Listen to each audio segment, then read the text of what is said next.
नमस्ते। आज हम एक बहुत ही महत्वपूर्ण पाठ को समझने जा रहे हैं और बहुत से छात्रों की रिक्वेस्ट भी मेरे पास इसी पाठ के लिए आई हैं। राजस्थान की रजत बूंदें। तो राजस्थान भारत का एक राज्य है जहां पानी की कमी होती है, आप जानते हैं। और रजत बूंदें, रजत सिल्वर को कहते हैं और बूंदें ड्रॉप्स को इंग्लिश में। तो राजस्थान की सिल्वर ड्रॉप्स, इसका क्या अर्थ हुआ? तो जैसा हम जानते हैं कि राजस्थान में बारिश कम होती है, पानी कम होता है, तो वहाँ पानी की इन बूंदों को उतना ही महत्व दिया जाता है जितना किसी कीमती धातु को, उतना ही उसका मोल होता है। और पानी के महत्व को तो हम सभी जानते हैं। तो राजस्थान की रजत बूंदें पाठ को लेखक अनुपम मिश्र जी की पुस्तक, जिसका नाम भी राजस्थान की रजत बूंदें हैं, उससे लिया गया है। उसका एक अंश आपके पाठ्यक्रम में रखा गया है और इस पाठ को मैं अल्पना वर्मा प्रस्तुत कर रही हूँ। तो इस पाठ से मूल्य आधारित प्रश्न आ सकते हैं, इसलिए आपको जल के महत्व पर थोड़ा पढ़ना पड़ेगा और अनुच्छेद याद करिए जल से संबंधित, जैसे जल संरक्षण, जल के महत्व के बारे में, जल ही जीवन है, फिर जल प्रदूषण। तो इन सब टॉपिक्स पे आपको रिलेटेड टॉपिक्स हैं ये, इन पर आप अनुच्छेद याद कीजिए। तो जल जीवन है, जल ही जीवन है, हम सब जानते हैं। और जल के महत्व के बारे में भी हम जानते हैं। पानी को बचाने के लिए हमें क्या क्या करना चाहिए? जल प्रदूषण को रोकना चाहिए, जल के अपव्यय को रोकना चाहिए, भूजल यानी ग्राउंड वाटर के जो लेवल है, जो अब कम होता जा रहा है, भूजल के स्तर को, उसको गिरने से रोकना होगा। जो बारिश का पानी है उसके संग्रह के नए नए उपाय खोजने होंगे। तो ऐसे बहुत से बिंदु हैं जिन पर आप एक अच्छा अनुच्छेद लिख सकते हैं अगर परीक्षा में आता है तो। अब अगर हम पाठ की बात करें तो पाठ को हम कुछ पंक्तियों में समेट सकते हैं अगर कहा जाए तो। राजस्थान में पानी की कमी है, इस पाठ में यही बताया गया है कि राजस्थान में पानी की कमी से जूझते हुए लोगों ने एक उपाय निकाला बारिश के पानी को इकट्ठा करने का, और वह था कुएं। उन्होंने बारिश के पानी को इकट्ठा करने के लिए कुएं बनाई, और ये उस जगह बनाई जाती है जहाँ की धरती में खड़िया मिट्टी की पट्टी होती है। और चेजारो इस काम में एक्सपर्ट होते हैं, इस काम को करने वाले कुशल कारीगर होते हैं। तो वे कुएं खोदते हैं, और जब कुएं खुद जाती है तो उनका गांव में सम्मान होता है, और हर जगह कुएं नहीं खोदी जा सकती। इनके निर्माण पर स्थानीय जो ग्राम पंचायतें आदि होती हैं उनका अंकुश लगा होता है। तो इस तरह हम कह सकते हैं कि ये पूरा पाठ इन्हीं कुछ बिंदुओं में सिमटा हुआ है। लेकिन अगर आप पाठ को पूरी तरह अच्छे से समझना चाहते हैं तो इसको हम कुछ अलग तरीके से समझेंगे। जैसा पाठ आपकी पुस्तक में दिया है उस तरह से मैं आपको नहीं बताने जा रही, मैं इसको अलग अलग विषय को लेके आपको समझाने जा रही हूँ, ताकि आपको समझ में भी आए, और किसी भी प्रकार का प्रश्न आता है इस पाठ से तो उसका उत्तर आप स्वयं लिख सकें। तो एक बार हम फिर इस बात को दोहराएंगे कि राजस्थान में पानी की भीषण कमी होती है और बारिश भी कम होती है। इसीलिए वहाँ के लोगों ने बारिश के पानी को इकट्ठा करने के लिए तरह तरह के उपाय किए, टांका बनाया, तालाब बनाए और बनाई कुएं। तो कुएं बनाने के पीछे क्या कारण था, क्यों उन्होंने बनाए? हम सब जानते हैं कि ये मरुभूमि है राजस्थान, और वहाँ की ज़मीन होती है रेतीली, हर तरफ रेत बिखरी है। लेकिन जब बारिश पड़ती है तो नमी सोख लेती है और बहती नहीं है। मिट्टी जहाँ पर है वहाँ पर आप पानी डालिए तो मिट्टी बहती है या उसमें कीचड़ हो जाती है, वो अपनी जगह छोड़ती है मिट्टी। लेकिन जो रेत होती है वो अपनी जगह नहीं छोड़ती, उसके कण भारी हो जाते हैं लेकिन जगह नहीं छोड़ती। इसलिए कहते हैं कि यहाँ बिखरे रहने में ही संगठन है। रेत जो है वह बिखरी हुई है लेकिन इकट्ठी है, संगठित है बारिश पड़ने के बाद भी। तो रेत की यही विशेषता है कि मरुभूमि में दरारें नहीं पड़ती, क्रैक्स नहीं पड़ते। जबकि जो नदी वगैरह के किनारे की मिट्टी भी आप देखो, जब बहुत तेज धूप पड़ती है तो वहाँ पर क्रैक्स हो जाते हैं। तो यहाँ पे मरुभूमि में दरारें नहीं पड़ती और उनके भीतर जो पानी होता है बरसात का वो अंदर बना रहता है। और अगर उस ज़मीन में नीचे खड़िया पत्थर की कोई पट्टी है, जैसे आपने लेयर्स पढ़ी हैं अर्थ की, साइंस में ज़रूर पढ़ी होंगी, अब उसकी जो लेयर्स होती हैं अर्थ की, कुछ लेयर्स नीचे जाके हमें ग्राउंड वाटर मिलता है। तो इसी तरह से यहाँ पर अगर हम देखें तो एक पर्टिकुलर लेयर आप देखें वो खड़िया पत्थर की बनी हुई होती है। तो अगर वह पट्टी है तो इस नमी की वह रखवाली करती है। और अगर हम इस जगह कुएं बना दें तो ये जो रेत में समाई हुई नमी है, मॉइस्चर है, ये बूंद बूंद करके उस जगह इकट्ठा हो जाएगा और खारे पानी के सागर में अमृत जैसा मीठा पानी मिलेगा। अब खारे पानी का सागर किसे कहा है? राजस्थान को, क्योंकि राजस्थान में जो भी भूजल होता है, ग्राउंड वाटर कहीं मिलता भी है तो वह खारा है, सॉल्टी है, उसमें फ्लोराइड बहुत है। तो वो पानी ह्यूमन कंजम्पशन के लिए यानी इंसानों के पीने के लिए बिल्कुल भी अच्छा नहीं है। तो इसीलिए मीठा पानी, अमृत जैसा मीठा पानी हमें कुएं के माध्यम से प्राप्त हो सकता है। अब बात करते हैं कि लेखक ने यहाँ जो भी इकाई बताई है, नापने की इकाई के कुआं इतना बड़ा होता है, कुएं इतने हाथ होती है, या किस तरह से रस्सियों का प्रयोग किया जाता है, या जो भी, तो इसमें नापने की इकाई में उसने हाथ शब्द यूज किया है। तो हाथ का क्या अर्थ है? 1 हाथ, 2 हाथ, 10 हाथ, 1000 हाथ, ये क्या है? तो बहुत से छात्र इसे नहीं समझ पाते। तो बच्चों, ये जो इकाई है ये पहले समय में जब स्टैंडर्ड इकाई नहीं बनी थी या लोगों को इनका ज्ञान नहीं था, जो नापने की स्टैंडर्ड जो इकाई हैं, मीटर, सेंटीमीटर, मिलीमीटर और सो ऑन, तो उस समय लोग अपनी सुविधा के लिए ऐसे हाथ से, जैसे यहाँ चित्र में आप देख रहे हैं, ऐसे करके 1 हाथ कह दिया तो ये 1 हाथ लंबाई हो गई। 1 हाथ, मुझे 7 हाथ लंबा कपड़ा चाहिए तो दुकानदार हाथ से नाप के उसको देगा। तो उसमें अंगुल भी आप ले सकते हैं कि 2 अंगुल, 4 अंगुल, वो भी लंबाई के लिए यूज़ किया जाता था। इसी तरह से कदम, तो डिस्टेंस के लिए 1 कदम, 2 कदम, 4 कदम, 10 कदम पर। अच्छा, उसका घर कहाँ है? 4 कदम पर। आपने किसी गाने में भी सुना था, 4 कदम, बस 4 कदम चल देना साथ मेरे। तो इस तरह से कदम भी नापने की यूनिट थी। तो अब उसी जो वहाँ के लोग आज भी गांव देहातों में इसी तरह से लंबाई को या गहराई को नापते होंगे, इसीलिए लेखक ने वही यूनिट इस पार्ट में भी बताई है। तो 1 हाथ अगर हम आज के स्केल पर देखें तो 18 इंच का होता है। 1 हाथ 18 इंच।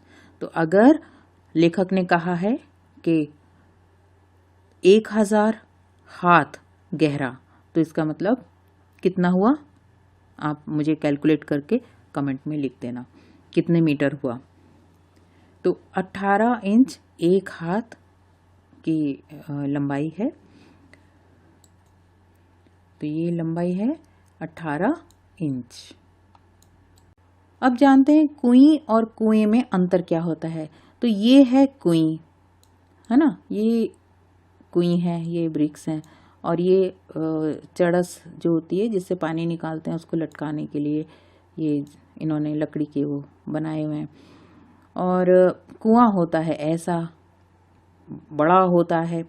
गहरे तो दोनों बराबर ही होते हैं, लेकिन कुएं का, अच्छा यहाँ पे लिखा है कुएं शब्द कुएं का स्त्रीलिंग रूप है। ठीक है, एक अंतर हो गया। कुएं से केवल व्यास में छोटी होती है। व्यास का अर्थ होता है डायामीटर, इंग्लिश में हम कहते हैं डायामीटर। तो और गहराई में लगभग सेम होती है। तो डायामीटर क्या होता है ये तो आपको पता ही होगा, ये डायामीटर है। तो डायमीटर में कुएं कम होती है कुएं से, और ऑन एन एवरेज कुएं का डायमीटर कितना होता है? 15 से 20 हाथ। आप 15 से 20 हाथ, 15 को इंटू कीजिए 18 इंचज़ में, आपको इंचज़ में आंसर मिल जाएगा, और उसको कन्वर्ट कर लीजिएगा मीटर में अगर करना है तो आपको आइडिया हो जाएगा कितना इसका व्यास होता है। तो कुएं का व्यास जो है वो 4 या 5 हाथ होता है, और कुएं का व्यास 15 से 20 हाथ होता है। तो ये डिफरेंस है उसमें, व्यास मीन्स ये डायमीटर। अब जानते हैं, तो ये आपने जान लिया कुएं और कुएं के बीच में अंतर। अब जानते हैं राजस्थान के रेत की विशेषता, इस पर भी प्रश्न आ सकता है। तो रेत कैसी होती है? रेत आपने बहुतों ने देखी होगी, जिसने नहीं देखी वो कहीं कंस्ट्रक्शन साइट, कहीं काम चल रहा हो, वहाँ पर रेत ज़रूर होती है, वहाँ पे रेत देख सकते हैं। नहीं तो किसी भी पेंट वाले की दुकान पर आप पूछ सकते हो मुझे रेत देखनी है, वो बता देगा आपको रेत कैसी होती है। तो राजस्थान में रेत के कण बहुत बारीक होते हैं, एक दूसरे से चिपकते नहीं हैं, पहले हम इस बारे में बात कर चुके हैं। और मिट्टी के कण तो एक दूसरे से चिपक जाते हैं, मिट्टी में दरारें पड़ती हैं, इन दरारों से नमी गर्मी में वाष्प बन जाती है मिट्टी में। लेकिन रेत के कण जो होते हैं वो बिखरे हो रहते हैं और उनमें दरारें नहीं पड़ती, उनमें कण जो है वो बारिश के पानी से भारी होने के बाद भी अपनी जगह नहीं छोड़ते, और यही नमी, जो रेत के अंदर नमी होती है, यही कुइयों के लिए पानी का स्रोत बनती है। तो ये इसकी रेत की विशेषता है, पहले भी मैं आपको बता चुकी हूँ। अब ये है कुई, जो अगर हम धरती का इस तरह से एलएस काटें, सेक्शन काटें इस तरह से, तो ये इस तरह से दिखाई देगा धरती के अंदर की इतनी गहरी है।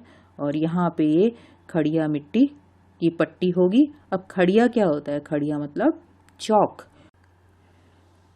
चौक लाइमस्टोन का एक फॉर्म है। लाइमस्टोन क्या होते हैं? आपने टाइप्स ऑफ रॉक्स जब छोटी क्लासेस में साइंस में पढ़े होंगे तो आपने जाना होगा कि सेडिमेंट्री रॉक्स होती हैं। तो सेडिमेंट्री रॉक्स क्या होती हैं उसका एक एग्जांपल लाइमस्टोन देखा होगा। तो लाइमस्टोन का ही एक फॉर्म है चौक।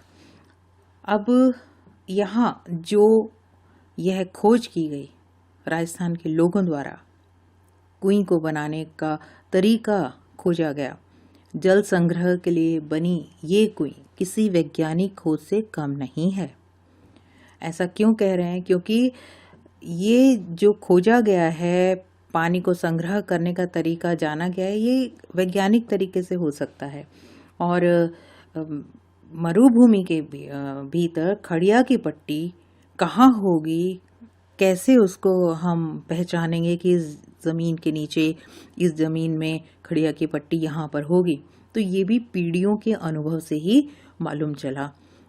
लोगों ने यह देखा होगा कि बारिश का पानी कहाँ पर कितना रुकता है, या कहाँ पर बैठता है, कहाँ पर ज़मीन थोड़ा धंसती है या क्या है, मतलब ये सब चीज़ें उन्होंने देखी होंगी।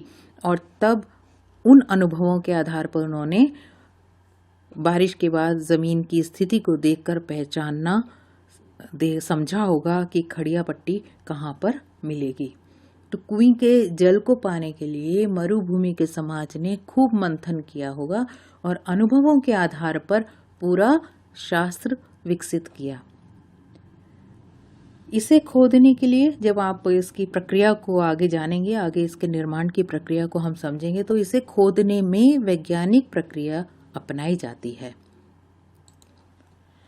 खड़िया पट्टी के अलग अलग नाम हैं, अलग अलग नामों से यह राजस्थान में जानी जाती है।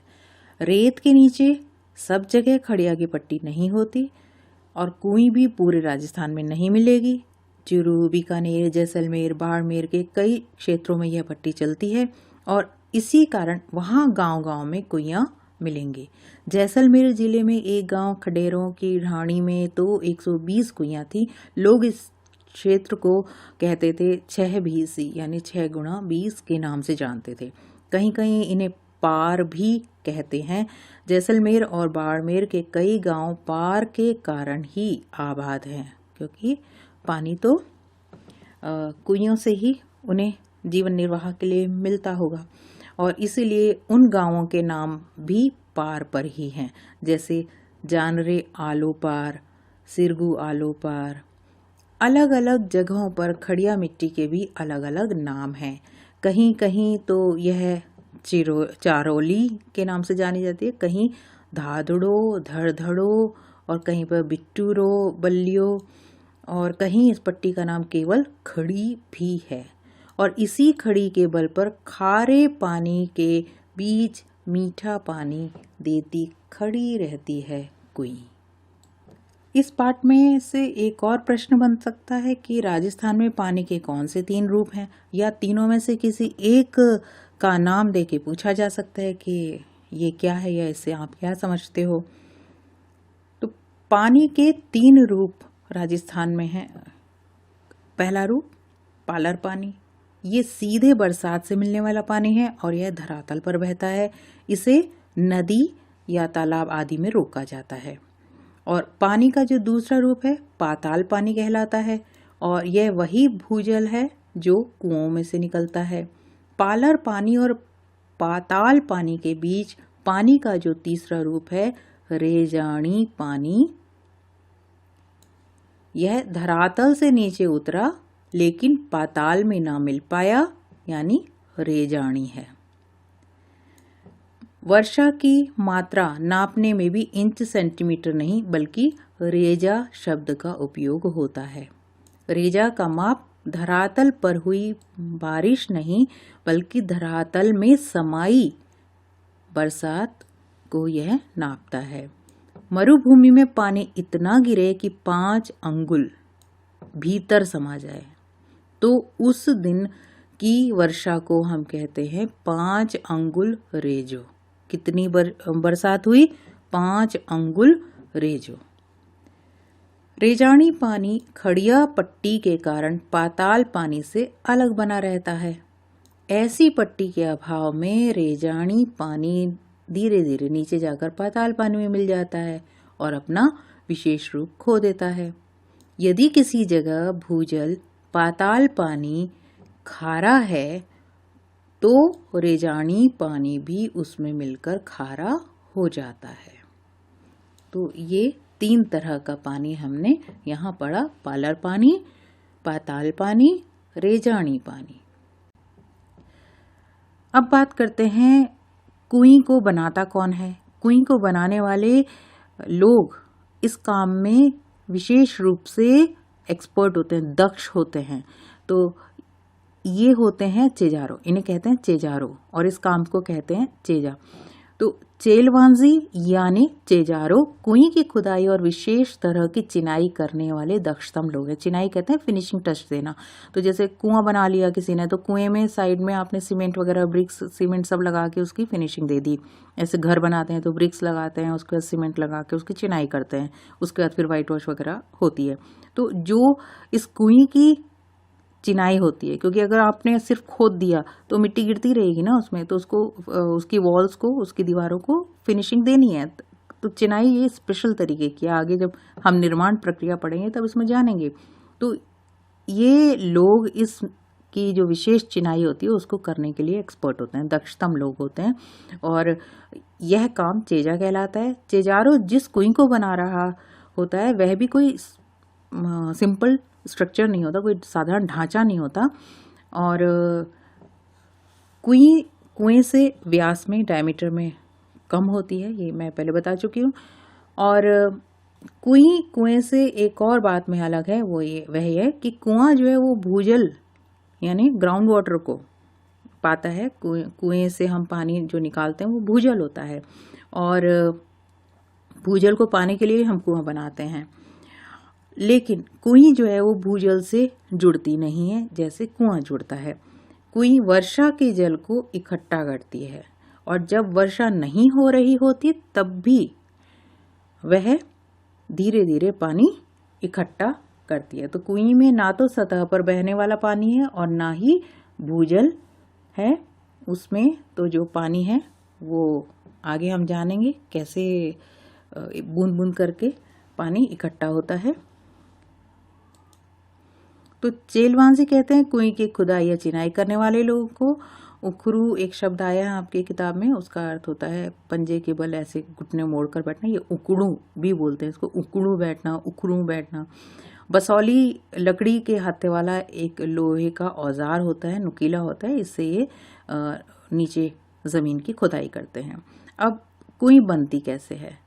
तो पाठ के शुरू में ही आपने देखा था कि जो कुई है उसको बनाने की प्रक्रिया चालू है। तो लेखक ने बताया कि कुई खोदने के लिए चिजारो काम कर रहा है और बसौली से, यानी जो औजार है उससे काम कर रहा है। अंदर बहुत गर्मी है। 20-25 हाथ एक हाथ 18 इंच का होता है, आप कैलकुलेट करते रहिए आप। 20-25 हाथ की गहराई तक जाते जाते गर्मी बढ़ती जाती है, हवा भी कम होने लगती है। ये आपने साइंस में जाना होगा। तो यहाँ आप ज़मीन के लेवल से ऊपर जाएंगे तो ज़्यादा ऊपर जाएंगे तो भी हवा का दबाव कम होगा, नीचे जाएंगे तो भी हवा का दबाव कम होता है।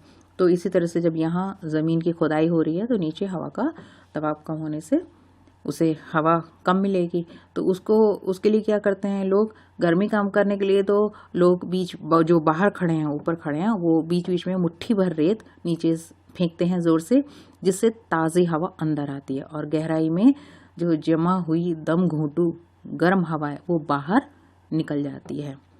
और चेलवांजी सिर पर कांसे, पीतल या अन्य किसी धातु का बर्तन टोप की तरह पहना करता है, जिससे चोट ना लगे, क्योंकि जो लोग फेंक रहे हैं तेजी के साथ रेत वो सिर पर ना लगे।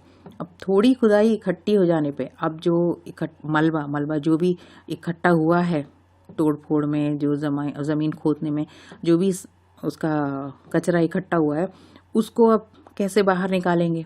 तो उसके लिए ऊपर से लोग डोल या जो भी बर्तन है, बाल्टी है, उसको डालते हैं, उसमें ये भर देता है और फिर ऊपर वाले लोग खींच लेते हैं उसको, तो नीचे का मलबा क्लियर होता चला जाता है।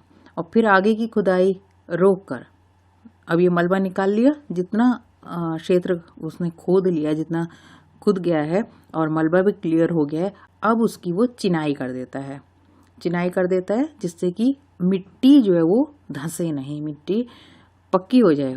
जितनी जगह उसने खुदाई कर दी है उतनी जगह से मिट्टी गिरे नहीं। अब किसी स्थान पर ईंट की चिनाई से मिट्टी नहीं रुकती, तब ईंट की चिनाई अगर कर रहा है वो, यूजुअली ईंट की चिनाई करते हैं हम इसमें भी और कुएं में भी, लेकिन ईंट की चिनाई अगर कहीं नहीं रुक रही है, मिट्टी बहुत, क्योंकि रेतीली है ना, मिट्टी धंसती है, तो उसको फिर कुएं को रस्से से बांधा जाता है, रस्से, रोप्स। और ऐसे स्थानों पर कुएं खोदने के साथ साथ खींप नामक घास का ढेर लगाया जाता है। एक स्पेशल ग्रास होती है, खींप उसका नाम होता है, उससे फिर रस्सा बनाया जाता है।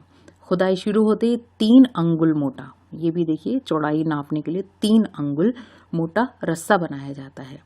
एक दिन में करीब 10 हाथ की गहरी खुदाई होती है। कुएं खोदने के साथ साथ खींप नामक जो घास है उससे मोटा रस्सा, रोप, अच्छा मोटा रोप तैयार किया जाता है और फिर इसे हर रोज कुएं के जो तल पर दीवार के साथ सटाकर गोला बिछाया जाता है। जो चिनाई है एक तरह से मिट्टी को रोकने के लिए इसी रस्से की मदद से की जा रही है। इस तरह हर घेरे में कुई बंधती जाती है। लगभग 5 हाथ के इस तरह से वो डालते जाएंगे और 5 हाथ के व्यास यानी डायमीटर, 5 हाथ का डायमीटर हो जाएगा जब, तो उसकी कुई में रस्से की एक कुंडली, एक कॉइल का सिर्फ एक घेरा बनाने के लिए लगभग 15 हाथ लंबा रस्सा चाहिए होता है। अगर ये जस्ट इन्होंने मेजरमेंट बताया कि कितनी रस्सी चाहिए, तो इस तरह करीब 4000 हाथ लंबे रस्से की ज़रूरत पूरी कुई में पड़ती है। तो ये खींप जो घास है उसको ढका हुआ है, क्योंकि एक दिन में तो तैयार नहीं होती ना कुई, तो 10 हाथ ही बनाते हैं एक दिन में, 10 हाथ की ही गहरी खुदाई होती है, तो फिर उसको ढक दिया जाता है इस तरह से ये घास से। और ये यहाँ पर जो लोग देखेंगे इस तरह का अगर प्रक्रिया होती हुई देखेंगे तो लोग नहीं समझ पाएंगे कि अरे यहाँ कुई खुद रही है। सिर्फ उन्हीं को पता होगा जिन्होंने इस प्रक्रिया को जाना होगा। तो ये इस तरह से रस्सी को यहाँ पर चारों तरफ लगाया जा रहा है। और अगर कहीं पर पत्थर भी नहीं मिले, खींप घास भी नहीं मिली तो क्या करें? फिर चिनाई कैसे हो? तो चिनाई फिर ऐसे लकड़ी के लंबे लट्ठों को, ऐसे लट्ठे होते हैं ना बड़े बड़े स्टिक्स, तो उनको ऐसे खड़ा कर दिया जाता है, ऐसे ऐसे करके लगाया जाता है, जिससे कि इस पूरे घेरे की चिनाई हो सके। और ये लट्ठे अरणी, बावल, कुम्बटी पेड़ों के नाम हैं। इनकी पेड़ों की मोटी टहनियों से बनाए जाते हैं, नीचे से ऊपर तक एक दूसरे में फंसा कर खड़े किए जाते हैं और फिर इन्हें खींप की रस्सी से बांध दिया जाता है। खड़िया पत्थर की पट्टी आते ही काम समाप्त हो जाता है, कुई बनकर तैयार। तो कुई की सफलता उत्सव का अवसर बनती है और चेजारों का सम्मान किया जाता है। राजस्थान में चेजारों का सम्मान करना आज प्रथा कहलाती है। इस प्रथा में चेजारों को तरह तरह की भेंट दी जाती है, विशेष भोज दिया जाता है और साल भर जो भी तीज त्योहार आते हैं उस पर उसे भेंट दिया जाता है। फसल में हिस्सा भी दिया जाता था। लेकिन अब इस प्रथा का पालन बहुत कम लोग करते हैं, ये लगभग ख़त्म हो रही है। अब केवल मजदूरी देकर उनसे संबंध ख़त्म। यही बात हो गई ना कि बस काम लिया आपसे और काम के पैसे दे दिए, बस हो गया। लेकिन पहले उनका सम्मान किया जाता था और यही सम्मान करने की प्रथा आज प्रथा कहलाई जाती है। तो आज प्रथा को बनाए रखना बहुत ज़रूरी है, यह लेखक कह रहे हैं। यह प्रथा जहाँ सामाजिक समरसता बढ़ाने का काम करती है, वहीं चेलवांजी यानी चेजारो जैसे कलाकारों का सम्मान और स्वाभिमान बनाए रखती है। यह प्रथा ऐसी कलाओं को बढ़ावा देने के लिए आवश्यक है। इसे कला कहा है कुई बनाने को, क्योंकि इतने संकरे स्थान पर नीचे खुदाई करना और फिर गहराई पर हाथ से अकेले खुदाई करता है, वो नीचे हवा का दबाव भी कम है क्योंकि व्यास भी तो बहुत कम है, उसका संकरा स्थान है। तो ऐसे में यह एक ऐसी कला है जिसमें हर कोई दक्षता हासिल नहीं करता। तो ऐसी कलाओं को बढ़ावा देने के लिए आज प्रथा को बनाए रखना भी ज़रूरी है। अब लेखक ने कुइयों पर किस तरह से माहौल, जो कुइयों से जब पानी भरने आते हैं, कब पानी भरने आती हैं स्त्रियां और कैसा माहौल होता है, उसके बारे में भी पाठ में लिखा है कि गौधूली बेला कहते हैं शाम के समय को, संध्या के समय पर को। तो गौधूली बेला में प्रायः सारा गांव कुइयों पर आता है। उस समय मेला सा लगता है। गांव से सटे मैदान में 30-40 कुइयों पर एक साथ घूमती घिरनियों का स्वर गौचर से लौट रहे पशुओं की घंटियों और रंभाने की आवाज में समा जाता है। 2-3 घड़े भर जाने पर डोल और रस्सियां समेट ली जाती हैं। खड़िया पत्थर की मिट्टी का होना ज़रूरी है जहाँ भी हम कुई खोदते हैं। तो जहाँ भी यह पट्टी है तो यह एक बड़े क्षेत्र से होकर गुजरती है और उस क्षेत्र में लगभग हर घर में एक कुई मिल सकती है। तो हम कह सकते हैं कि यह निजी संपत्ति है लोगों की। लेकिन कुई निजी संपत्ति, पर्सनल प्रॉपर्टी होते हुए भी यह सार्वजनिक संपत्ति मानी जाती है, क्योंकि ग्राम पंचायतों का इस पर नियंत्रण रहता है, अंकुश लगा रहता है और किसी नई कुई के लिए स्वीकृति कम ही दी जाती है। ऐसा इसलिए किया जाता है क्योंकि अधिक कुइयां बनेंगी तो भूमि के नीचे जो नमी है, क्योंकि ये जो नमी है यही तो पानी बन रही है, तो ये नमी बंट जाएगी, ज़्यादा कुइयां बनेंगी, तो इसलिए नई कुई बनाने की स्वीकृति कम ही दी जाती है। और अगर यह कंट्रोल या नियंत्रण, अंकुश ना हो तो लोग घर घर में कई कई कुई बना लेंगे और सबको पानी नहीं मिल पाएगा। तो बहुत ज़रूरत होने पर ही जो समाज है वह नई कुई बनाने के लिए अपनी स्वीकृति देता है। अब कुछ और विशेष बात कि कुई का प्राण है चिनाई। चिनाई यानी जो ईंट चूने आदि से पक्का करते हैं, कहीं पे ईंट नहीं है तो फिर वो लट्ठे का भी इस्तेमाल करते हैं, ऐसे हमने भी पढ़ा। तो ये चिनाई बहुत ज़रूरी है और इसमें ज़रा सी भी चूक हुई तो तेजारो के प्राण ले सकती है, क्योंकि अगर मिट्टी, क्योंकि डायमीटर कम है, संकरी जगह है, अकेला काम कर रहा है, और उसमें अगर बहुत ज़्यादा मिट्टी धंस जाएगी, गिरती रहेगी, तो फिर वो खुद भी उसमें दब जाएगा। अब बात करते हैं कि पानी निकाला कैसे जाता है। तो कुएं से पानी चड़स के द्वारा निकाला जाता है। यह मोटे कपड़े या चमड़े की बनी होती है। इसके मुंह पर लोहे का वजनी कड़ा बंधा होता है। जैसे ट्रकों के फटी ट्यूब होती है, उसकी भी चड़सी बन जाती है, और चड़स पानी से टकराता है। ऊपर का वजन भाग, जो वजनी भाग है, हैवी भाग है, वो नीचे के भाग पर गिरता है, और कम मात्रा के पानी में भी वह ठीक ठीक डूब जाती है। और फिर जब पूरा भर जाता है यह चड़स, तो उसको ऊपर उठा लिया जाता है और पानी ले लेते हैं। फिर गहरी कुएं से पानी खींचने के लिए क्या प्रबंध करते हैं, तो उसमें घिरनी या चक्री, जैसे पहले मैंने ऊपर दिखाया था, आप स्क्रीन पर भी देख सकते हो कि घिरनी या चक्री लगाई जाती है। इसे गरेड़ी, चरखी या फरेड़ी भी कहते हैं। ओड़ाक और चरखी के बिना गहरी और संकरी कुएं से पानी निकालना बहुत कठिन होता है। ओड़ाक या चरखी जो व्हील्स होती हैं, व्हील की तरह होता है, तो चड़सी को यहाँ वहाँ टकराए बिना सीधे ऊपर तक लाती है। इससे वजन खींचने में भी सुविधा रहती है। कुएं का मुंह छोटा रखा जाता है, क्यों? इसका कारण, तो इसके 3 कारण हैं। पहला, रेत में जमा पानी से बूंदें धीरे धीरे रिसती हैं, और अगर इसका मुंह बड़ा होगा कुएं का, तो क्या होगा, कम पानी फैल जाएगा, अतः उसे निकाला भी नहीं जा पाएगा, नहीं जा सकेगा। तो छोटे व्यास की कुएं में पानी 2-4 हाथ की ऊंचाई ले लेता है, और पानी निकालने के लिए हम छोटी चड़स का उपयोग कर सकते हैं। दूसरा कारण है कि छोटे मुंह को ढकना सरल होता है। तो कुएं पर लकड़ी के ढक्कन, खस की पट्टी की तरह घास फूस, छोटी छोटी टहनियों से बनी ढक्कनों का प्रयोग कर सकते हैं। कुएं की ढक्कनों पर तो अब ताले भी लगने लगे हैं ताकि कोई पानी ना चोरी कर ले। तीसरा कारण है कि कुएं के व्यास का संबंध इस क्षेत्र में पड़ने वाली तेज गर्मी से भी है। बड़ा मुंह होगा कुएं का तो पानी भाप बनकर उड़ जाएगा, है ना। तो इसीलिए ये 3 कारण हैं कि कुएं का मुंह छोटा रखा जाता है। खड़िया पत्थर की पट्टी का क्या फायदा है? तो खड़िया पत्थर की पट्टी पानी बरसात के पानी को गहरे खारे भूजल पर जाकर मिलने से रोकती है, ठीक है ना। तो ऐसी स्थिति में उस क्षेत्र में वर्षा पानी भूमि की रेतीली सतह और नीचे चल रही पथरीली पट्टी के बीच में अटक कर नमी की तरह फैल जाता है।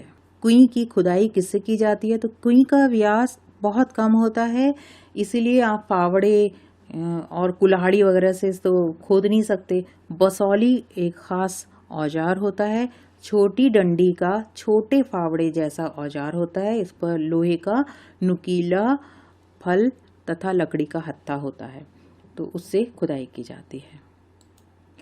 और पाठ खत्म करने से पहले मैं ये भी बता देती हूँ, जो शब्द नेति नेति आया है, इसका अर्थ यहाँ पर अंतहीन है।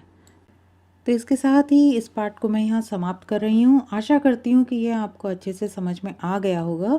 अपनी पाठ्य पुस्तक के अन्य पाठों के लिए आप मेरे चैनल पर प्लेलिस्ट में देख सकते हैं, और जो पाठ रह गए हैं उनको भी मैं जल्दी से जल्दी पूरा करने की कोशिश करूँगी।